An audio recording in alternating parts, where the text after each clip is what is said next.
vamos a entrar al tema del día de hoy de anatomía del discípulo, y hoy vamos a hablar del poder de nuestras palabras. Señor, gracias por tu presencia en este lugar, porque estando tú eres la persona más importante, más especial que podemos esperar que esté en este lugar, porque si estás tú, todo cambia. Tú eres el que hace que la palabra penetre a la mente y al corazón y transforme y traiga y dé vida en medio de nosotros. Te pedimos, Espíritu Santo, que tú vengas y nos prepares para lo que quieres hacer, en el nombre de Jesús. Amén, amén. Bíblicamente hablando, sabemos que las palabras tienen poder, ¿sí? No porque sean mágicas. Hay porciones bíblicas que dice que hay palabras que se las lleva el viento, pero hay otras palabras que son del cielo. Entonces, dentro de nuestra misma boca, dentro de nuestra misma interior, las palabras sabemos que revelan el corazón, afectan nuestra mente e influyen en otros, y pueden alinearse o desalinearse a la voluntad de Dios y a la verdad de Dios por medio de su palabra. Hay una porción que a mí me llama mucho la atención, y esta es una oración de Jeremías. Jeremías es un profeta en los tiempos donde el pueblo de Israel Israel y Judá están por romperse, y están por venir los caldeos para llevarlos cautivos. Y él le toca ser profeta y le toca ser intercesor por un pueblo rebelde. Pero en esta porción dice así: entonces el Señor me dijo, Jeremías 15:1, entonces el Señor me dijo, aunque Moisés y Samuel se presentaran ante mí, mi corazón no estará con este pueblo. Échalos de mi presencia, que se vayan. Es impresionante cómo Dios dice eso. Pero en lo que me quiero enfocar ahorita es que Moisés y Samuel fueron conocidos como grandes intercesores del pueblo. ¿Por qué? Porque su corazón tenía la capacidad de mover a Dios. Su intercesión, lo que salía de sus palabras, tenía una capacidad de hacer un movimiento en los cielos. Hombres comunes como tú y como yo tuvieron esa capacidad sobre la faz de la tierra. Y este versículo lo uso para hacer saber el tipo de corazón que mueve a Dios. ¿Cuál es el corazón que mueve a Dios? Y eso es lo que quisiera que pudiéramos explorar en esta hora. Un punto muy importante cuando entramos a esta enseñanza del poder que hay en nuestras palabras es evitar caer de repente. Creo que hay una porción de verdad, pero también hay un extremo en el tema de las palabras, porque de repente hay movimientos creyentes o cristianos que hablan, decretan, declaran, va a suceder esto. O sea, hay de repente una exageración en declara y sucederá, en decreto y pasará, en nato y desato, o aún muchas veces en una versión cristianizada como de la ley de atracción. O sea, que lo que tú hablas es lo que vas a atraer. Y entonces, si no tenemos un entendimiento correcto del corazón, ese tipo de prácticas espirituales, podemos llegar a caer en superstición. Y aquí es la parte donde Jesucristo es muy cuidadoso, porque hay un versículo clave para entender muchas de estas ideas que les acabo de mencionar, que en algunos casos rayamos en superstición, pero también quiero decirte que hay verdad en algunas de estas cosas, porque, el versículo dice así, Lucas 6:45, dice, el hombre bueno del buen tesoro de su corazón saca lo bueno, y el hombre malo del mal tesoro saca lo que es malo, porque de la abundancia del corazón habla la boca. Entonces vamos viendo la importancia de nuestro corazón cuando utilizamos palabras, cuando hablamos cosas que son espirituales o cuando hablamos cosas que no son tan espirituales, pero necesitan una atención en el tipo de palabras que usamos. Pero vamos entendiendo entonces que el corazón es el centro de mando del ser humano, es el centro espiritual de la voluntad. Entonces la pregunta que yo haría es, ¿qué hay en tu corazón? qué es lo que abunda en tu corazón. Porque de eso que hay en tu corazón, lo que abunda en tu interior, lo que gobierna tu corazón, es lo que va a mandar palabras. El corazón y la boca están directamente conectados. Hay un cableo ahí importante. Por eso Jesús, cuando viene a renovar nuestro corazón, algo automático es que nuestra manera de hablar comienza a cambiar, comienza a ser diferente. Entonces, ¿quién gobierna? ¿En qué se deleita nuestro corazón? ¿Quién lo gobierna? Eso va a ser lo más crucial para entender el poder que hay en nuestras palabras. Algunos ejemplos de la Biblia, por ejemplo, el Salmo 9:1, el salmista, en este caso David, dice: te alabaré, oh Jehová, con todo mi corazón.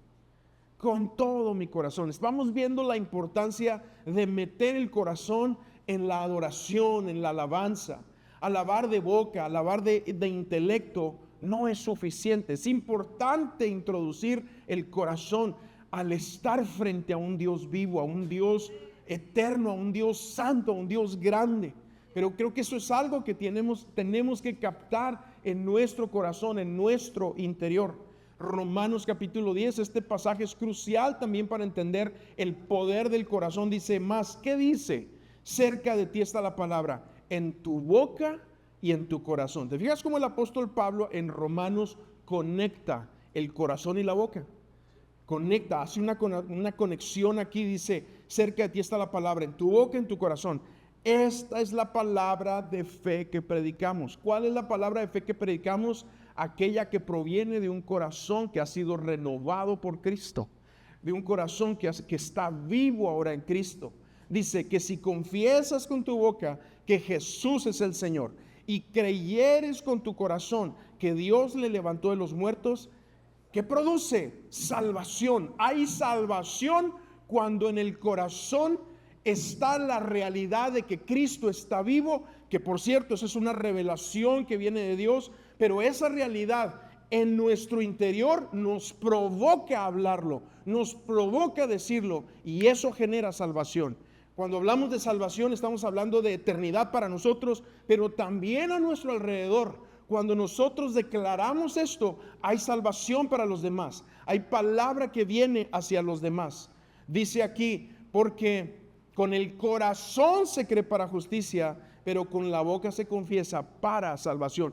Importantísimo la conexión entre los dos. Entonces, número uno, quiero hablarte lo primero aquí. Las palabras revelan el estado de nuestro corazón.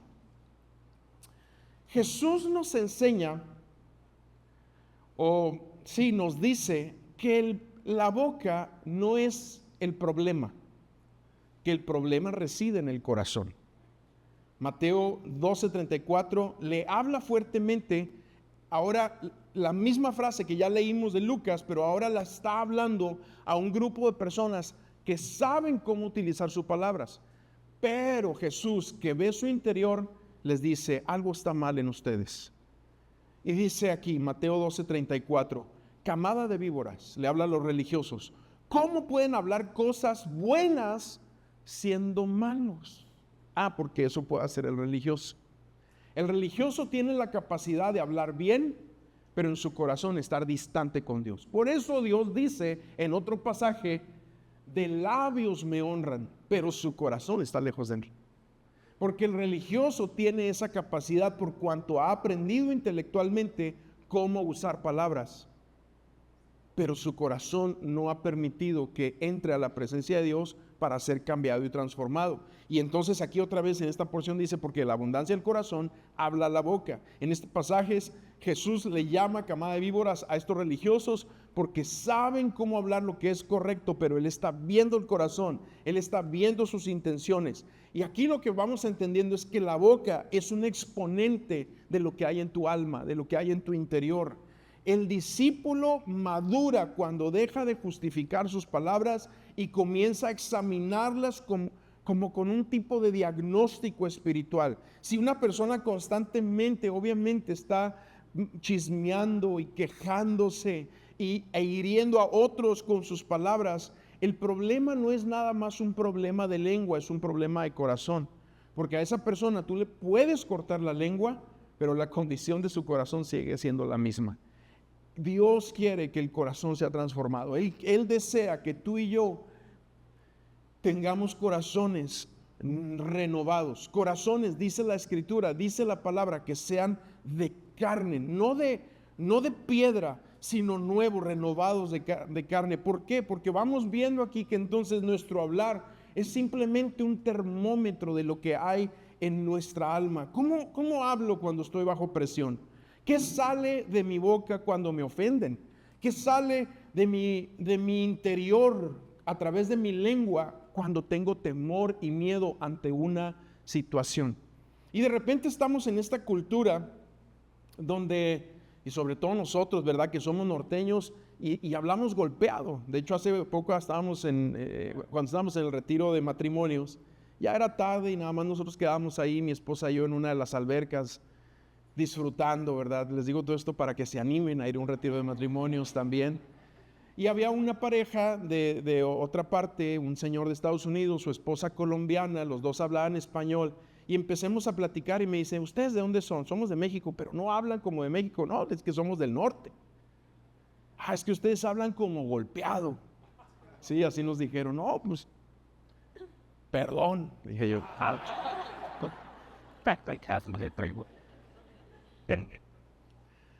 Pero, bueno, lo que quiero expresarte es eso. ¿Qué sale de nuestro corazón cuando estamos en situaciones de este tipo, de presión, de ofensa, de temor? Bueno, es muy importante ahí lo que va a salir en cuanto a cómo está nuestro corazón. En la Biblia hay una porción bíblica que es el famoso Meriba. Hay dos Meribas, uno al inicio del trayecto en el desierto y otro al final del trayecto del desierto. Se llaman Meribas porque ese es un nombre que se le pone a lo que sucede en ese momento, que significa una disputa, una contienda entre el pueblo y sus líderes, pero afecta de cierta manera el cielo, afecta a Dios y cómo ve al pueblo. Y en ambos, Dios declara que hay un endurecimiento del corazón. Sin embargo, el Salmo 95, que es una porción que se vuelve a repetir en Hebreos capítulo 3, nos dice lo que sucede. Y fíjate lo que pasa aquí. Estoy leyendo de Hebreos capítulo 3 y dice, por lo cual, como dice el Espíritu Santo, si ustedes oyen hoy su voz, no endurezcan sus corazones como en la provocación o en el Meriba. Esa es la palabra Meriba. Como en el día de prueba en el desierto, donde sus padres me tentaron y me pusieron a prueba y vieron mis obras por 40 años.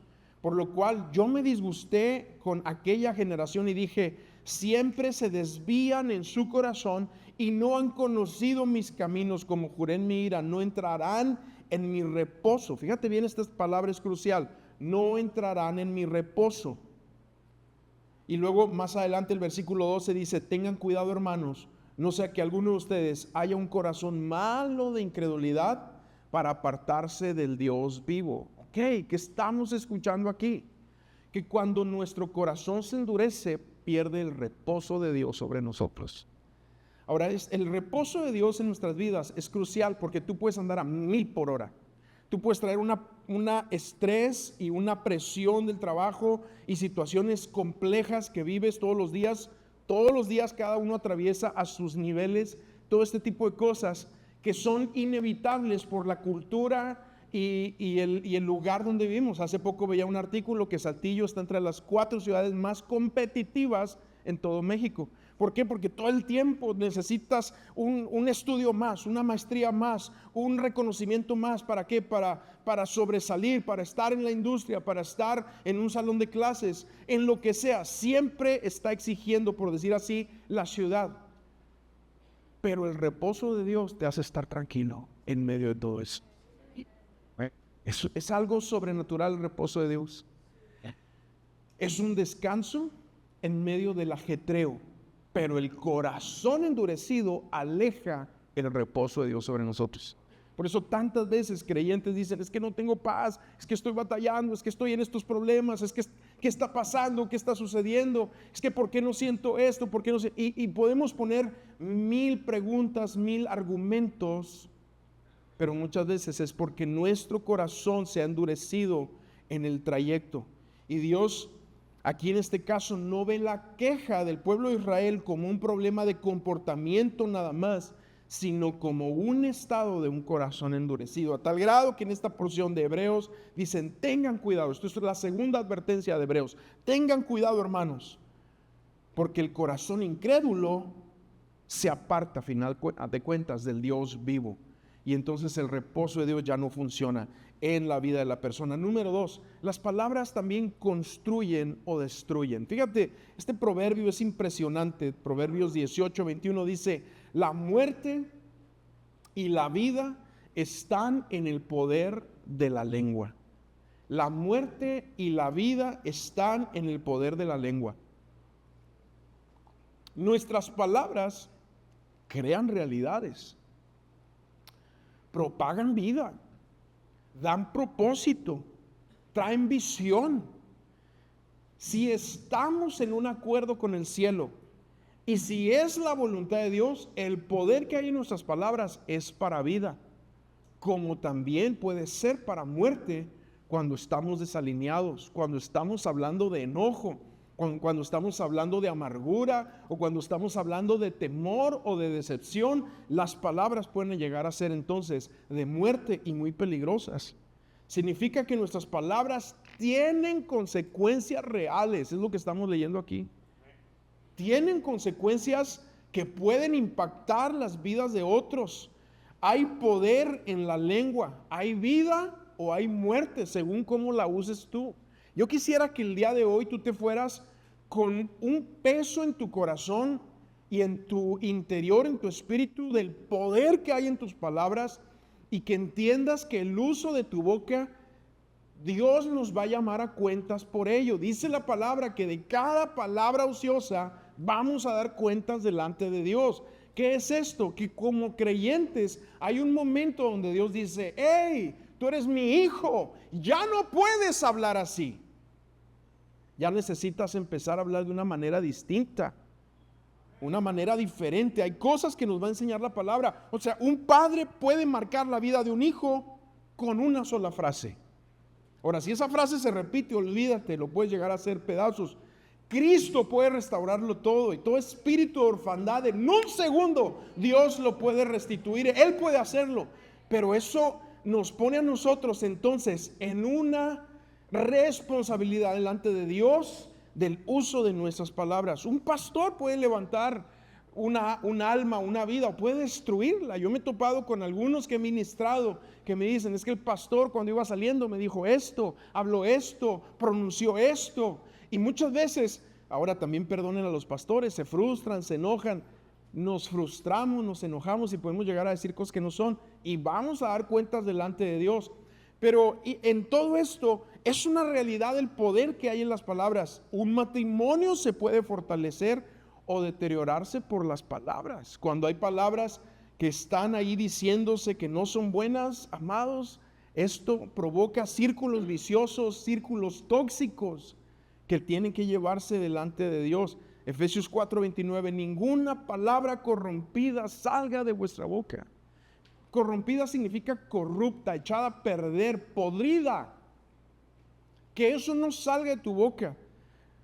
Es inevitable a veces pensar ciertas cosas, pero de pensarlo a que salga de tu boca es un gran paso.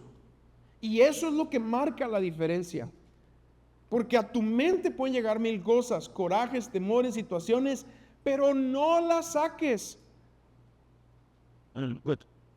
Ten tijeras en varias partes para que recuerdes lo que puedes hacer con tu lengua. Porque el discípulo entiende que Dios le dio una boca para edificar. Entonces hay que preguntarnos: ¿es verdad lo que estoy diciendo? ¿Estoy influenciado? Hoy en día las redes sociales hablan babosada y media, tontería y media. Acusan sin conocimiento, hablan como les da la gana. No importa La gente es muy valiente detrás de los comentarios de las computadoras. Eso es una gran realidad, pero es verdad, es necesario, edifica, refleja a Cristo.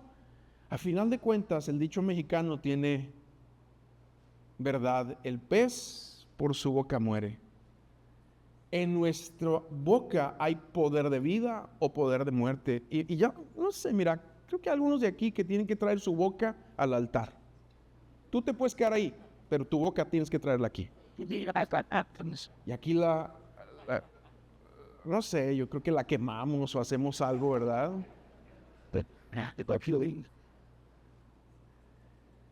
Y quiero darte un consejo. No me lo estás pidiendo, pero como a mí me toca predicar, te lo voy a dar. ¿Sí? Si tú tienes alrededor tuyo a alguien que no es creyente o que está batallando en su fe con Cristo, habla menos y ora más. Sí. Habla menos y ora más. No te desesperes con su conducta no tan cristiana. Aunque digas, pero es que creció en la iglesia, es que lo llevé a la escuelita dominical desde que era niño, ¿y por qué se apartó? ¿Por qué esto? O habla menos y ora más. ¿Por qué? Porque es importante, no te pelees con ellos. No te pelees con ellos, por favor, cristiano. Sí. No lo quieras cambiar con frases ni con bibliazos. No uses tu boca ni uses a Dios como una excusa para hablar de tu frustración interna hacia esa persona. Ora por ella. Quédate callado. Circuncida tu boca. ¿Verdad? Sí. Y vas a ver milagros. Bueno, número 3, las palabras nos forman también a nosotros mismos. Nos forman, nos van formando.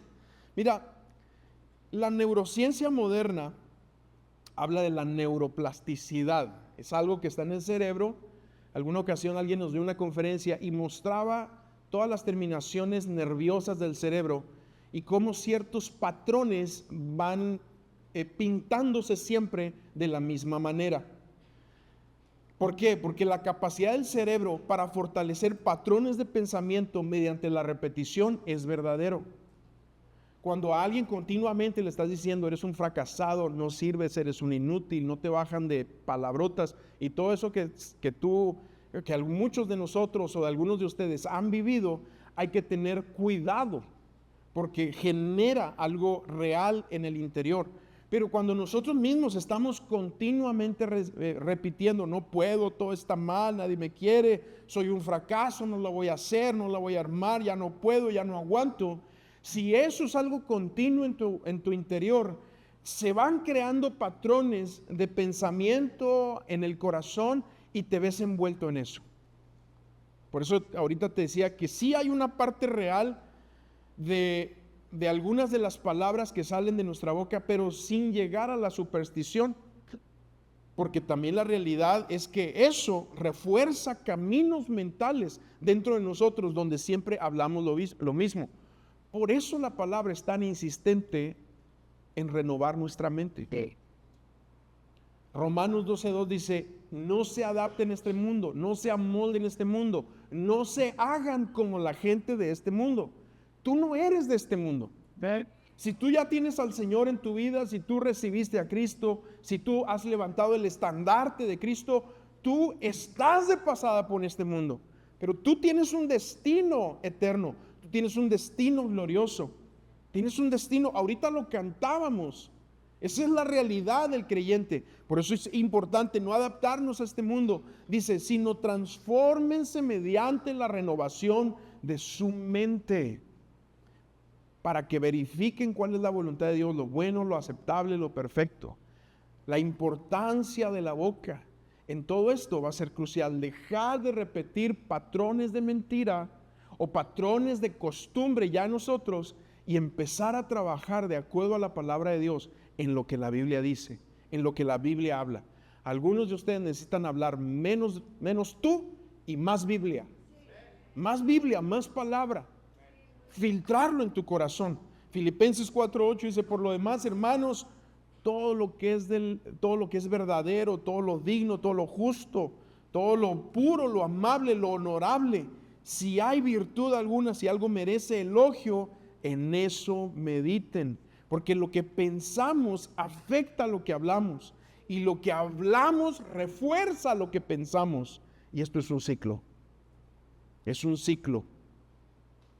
En boca cerrada no entran moscas. Es otro dicho mexicano. Y el discípulo del Señor, aquel que tiene su anatomía, va trabajando. No lo logra de la noche a la mañana. Dios puede hacer el milagro, pero normalmente Él nos lleva en un proceso. ¿En qué proceso? En aprender a reemplazar los patrones de mentira expresados con palabras por la verdad de la palabra de Dios. La verdad de la palabra de Dios. No se trata de mencionar frases positivas. Se trata de hablar más la Biblia. La Biblia. Y entender, ¿verdad? O sea, hay cosas que repetimos y hay cosas que dice la Biblia. Hay cosas que este mundo nos quiere hacer temer, pero hay cosas que dice la palabra. Y eso es lo que te estoy diciendo aquí, que necesitamos impulsar más.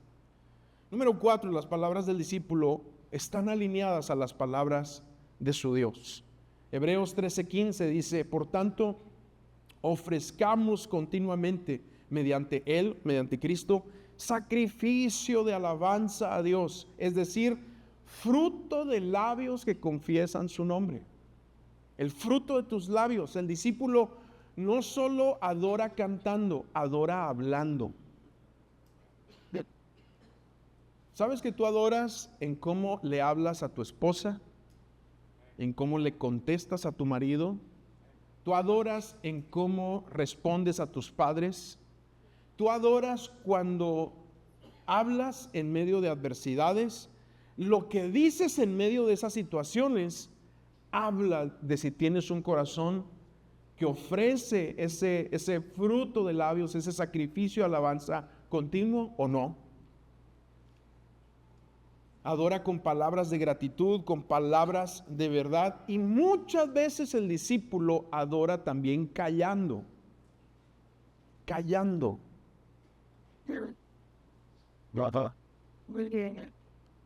Dice 1 Tesalonicenses 5:18, bueno, dice muchas cosas ese pasaje, pero una de las que dice es dar gracias en todo. La gratitud es la expresión de que el corazón comienza a cambiar. Cuando el corazón realmente ha entrado en una depuración espiritual, donde Dios está trabajando en el corazón, empieza a haber más gratitud, principalmente a Dios. Gracias, Dios. Pero ¿cómo voy a dar gracias si me dieron un diagnóstico, si no tengo trabajo, si estoy batallando en mi matrimonio, si estoy batallando con alguno de mis hijos? ¿Cómo voy a dar gracias? Es que las gracias se deben de dar por todo y en cualquier situación. Y sabes que la gratitud es como, esto que te estoy enseñando es como una llave espiritual que abre aspectos de nuestro caminar espiritual que nos van alineando, nos van poniendo en situaciones de bendición. Cuando empezamos entonces a hablar con gratitud, se cambia la perspectiva, se cambia a nuestro alrededor las cosas. Una persona agradecida va a ver la fidelidad de Dios donde otros solamente ven problemas. Y las palabras de fe, como las palabras de alabanza, de gratitud, de adoración, de expresión, de reconocimiento de Dios, no es negar una realidad, para nada. Es reinterpretar la realidad desde la verdad de Dios, desde la verdad del cielo. Y otro consejo, ten cuidado porque tú influencias a tus hijos con tus palabras. Ten cuidado con la influencia emocional que tú tienes con los que están en tu casa. De repente nos topamos con hijos que llegan a su casa y papá, me pasó esto y me pasó esto. Y el papá, en lugar de ser papá, se pone a la edad del hijo y le le atiza, le mueve, le remueve lo mismo que él trae, cuando tú debes de ubicarlo.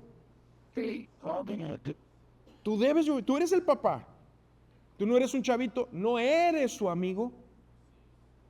No, pero es que soy amigo. No. Primero eres papá, esa es tu responsabilidad. Y a veces tendrás la enemistad de tu hijo por ser padre. Pero hay una influencia emocional en todo esto. Papás también cuando discuten frente a sus hijos. Digo, las discusiones frente a los hijos son inevitables. Pero filtra bien. O sea, tú puedes molestarte por algo. No, es que no estoy de acuerdo y esto y aquello. Pero que te pongas a atacar. Que tus hijos te escuchen decir, es que eres esto y eres aquello. Y adjetivos con odio, con coraje, con amargura, con desesperación, con decepción, que salen enfrente de nuestros hijos, marcan sus corazones. Digo, las discusiones son inevitables, hasta por los frijoles.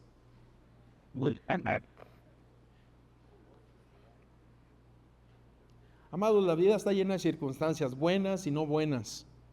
Tener cuidado de cómo hablamos es negar. No es negar ilusoriamente lo que vemos o nuestra realidad. Podemos alimentar un problema con las hormonas de una mala lengua, o podemos cubrir los problemas no con palabras positivas o con negación, sino con el hecho de que la palabra de Dios impera sobre este mundo. Si tan solo pudiéramos ver la realidad espiritual cuando estamos en problemas. Hay mucho de eso en la Biblia.